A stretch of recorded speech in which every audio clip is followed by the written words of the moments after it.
33. Cal's knuckles whitened around the hilt of Leif's shattered sword. Are you sure? Ovette stood beside him, her arm wrapped around his. He ran his finger along the edge of the remaining sliver of metal. Blood welled from the cut. Still sharp, still ready to do what it was made to do, even broken. I'm sure, he said. It was never mine to begin with. I stole it from Leif. Thought I could fix all of the world's problems by fighting. Stole it from a cupboard that was never unlocked? Ovette chuckled to herself, not one of joy or mirth, but realization. Leif knew exactly what you were going to do. Even as a child, you were always fighting or stealing. How could he not know? It feels like all that happened to a different person, different life. Well, do you have any idea what you're going to do with the life you have now? Yeah, I do. Cal placed the remains of the sword on Leif's chest and crossed his withered arms over the blade. A few moments later, Ovette stepped forward and lit the pyre with her gift.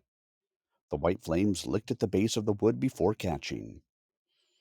As Cal stepped back, he entwined his fingers with Ovette's, watching as the sword hilt began to glow dull red, the color holding for a moment before shifting to a soft yellow, then finally flaring white-hot. He kept his gaze locked onto what remained of Leif's sword, not daring to tear his eyes away as the obsidian blade melted into the wood. At least he's at peace now. Ovette had turned her head to the side. She squeezed Cal's fingers as she smiled at empty air. A presence brushed Cal's awareness, one not unlike the dread, but unique in its own way. It brought him a sense of comfort, and for the briefest of moments, he swore he could feel the eyes of those he'd lost staring at him. The presence vanished just as soon as it appeared. They both stood and watched in silence as the flames consumed the pyre. Behind the tip of the flames, Sanctum's spire loomed in the distance. Over time, Cal's focus shifted from the burning wood to the Daven monolith that had dominated the horizon for as long as he could remember. His blackened fingers twitched as he glared at it, his brow knitted tighter. Sanctum spire. There's a chain inside, right? There is. You said you felt the dread's presence there? More than anywhere else here in Eudos. Cal's chest rose and fell with steady rhythm. The grief that had held firm for the last few days receded. All that remained was focus, resolve. He understood what he needed to do. Leif had shown him. He'd stared at the damn thing for days on end. He let go of Ovette's hand and strode toward Leif's ruined study. The wall he'd once climbed through had crumbled, and a thick layer of ash had settled on the writing desk. Memories bubbled to the surface, of being scolded for stealing, of gentle hands applying ointment to cuts and bruises, and the warmth he felt as he listened to Leif's voice. The warmth faded with the memories, replaced instead by a pull, a longing to be reclaimed. Something in the room was calling to him. Cal shoved aside the desk and pried open the floorboards, revealing a long bundle of blue cloth lying hidden beneath, the fabric frayed with age. A fleeting sense of belonging crested over him as he pulled the bundle out of the floor. Half-formed images of a woman's smile, the rough calluses of a strong hand brushing against his cheek. What is it? Ovette asked, appearing in the hole that served as the study's new doorway. Cal peeled back the cloth, revealing the broken pieces of an obsidian sword. It bore a striking resemblance to Leif's, but differed in subtle ways. The hilt was simple and functional. The blade's fuller ran from hilt to tip, giving it a rather pointed appearance, more so than normal. He slipped his fingers around the old leather wrappings of the blade's hilt and tested the weight. It was perfect, as if designed for his hand, as if waiting to be held by him. He stared in awe at the blade, aligning the pieces in his mind's eye. Huel's smithy. Did it survive? I think so. Why? Cal unsheathed Lady Havisham's dagger, placing it with the pieces of his father's sword, and then rewrapped the blue cloth with care. I think it's about time I had a sword of my own. Don't you? Huel's smithy had survived the volcano's destruction. The man himself was nowhere to be found, and a thick film of dust and ash had settled over nearly everything. Cal stepped over to the furnace and poked the coals with a set of prongs that had been hanging on the wall. The top stones crumbled under the prodding, having been left exposed to the elements for years, but the quality of the ones that lay beneath satisfied him.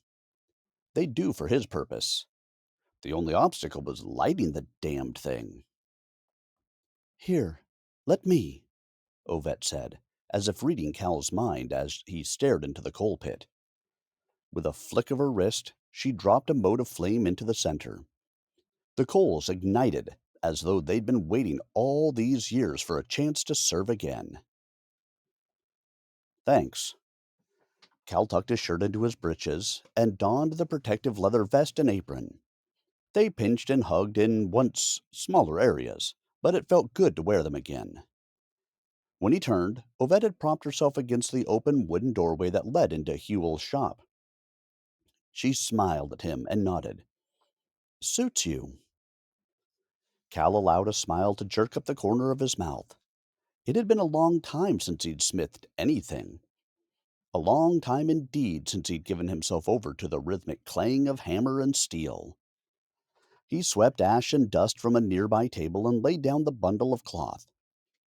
First order of business would be separating the hilts from both blades and then melting those blades down. The room had everything he'd need to hammer, bend, shape, sharpen, and grind. He flexed his grip around the 10-pound hammer. It felt good. Felt right. Removing the hilt of a blade was simple enough task. He unbound the leather, then gave the handguard a few gentle knocks with the heavy hammer, each thud sending vibrations through the handle. A few more precise taps with a lighter hammer, and the hilt slipped free.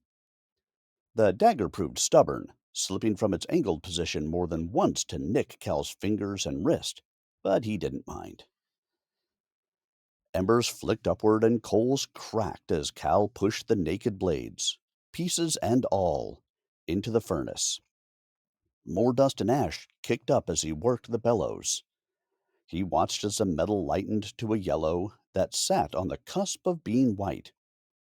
He recalled Artie's attempts at heating Leif's blade with gift fire, and how it had refused to heat past a certain point. His father's sword acted no differently, even with the extra pulls on the bellows. Ovette, I need you to heat the metal, he said, not turning away from the furnace. More instruction than request for aid. Ovette obeyed without complaint, stepping forward with her hand aloft. She winced at the rising heat, but summoned a white flame the size of a small apple and dropped it inside. The deep red coals blazed into a vibrant white.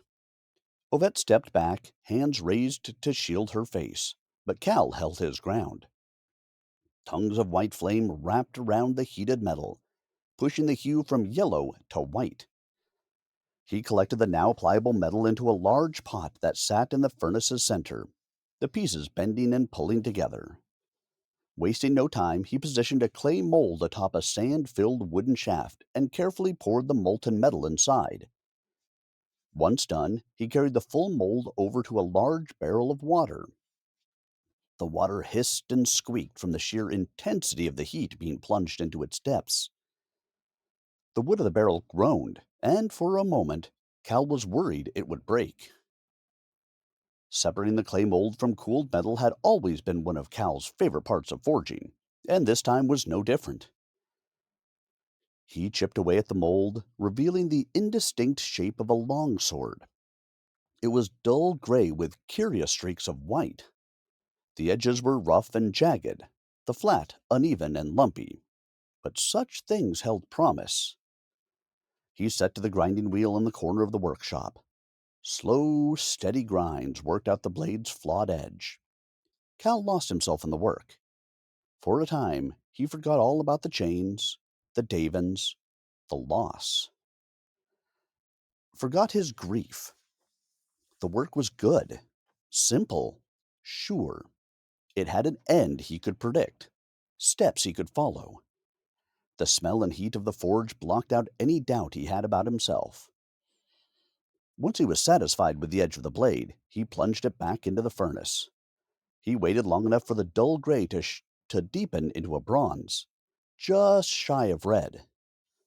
The white streaks he'd noted earlier refused to darken like the blade around them. Instead, they grew more vibrant the longer they sat in the furnace, reacting to Ovette's fire. They arched and screamed through the metal, like a bolt of lightning caught in a single moment of time.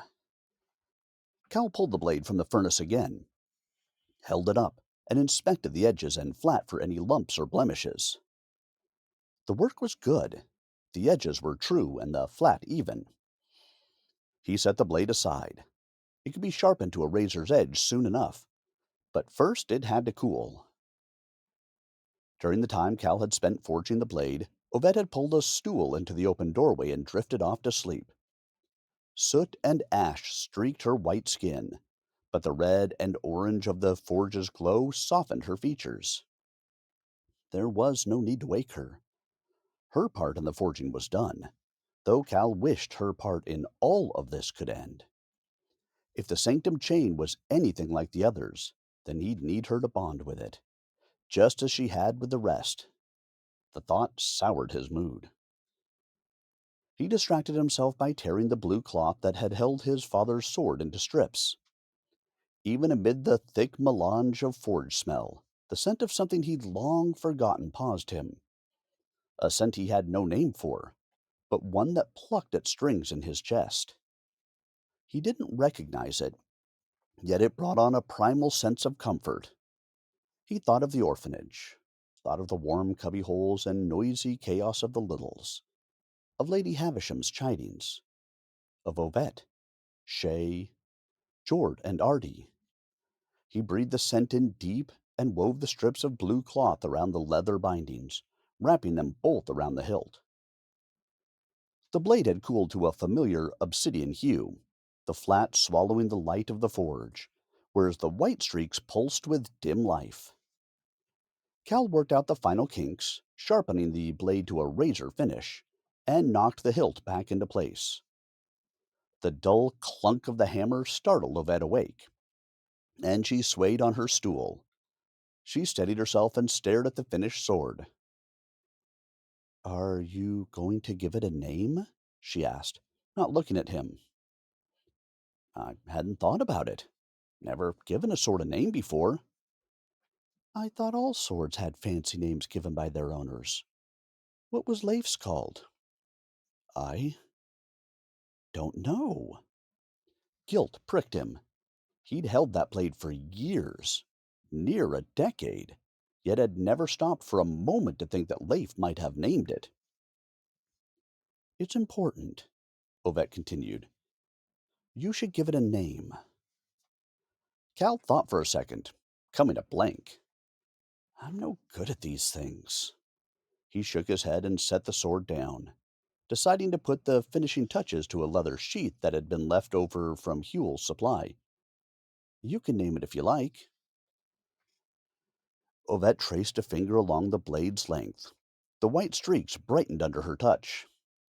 "I've got the perfect name." She held the blade out for Cal to sheath and smiled. "Hollowborn."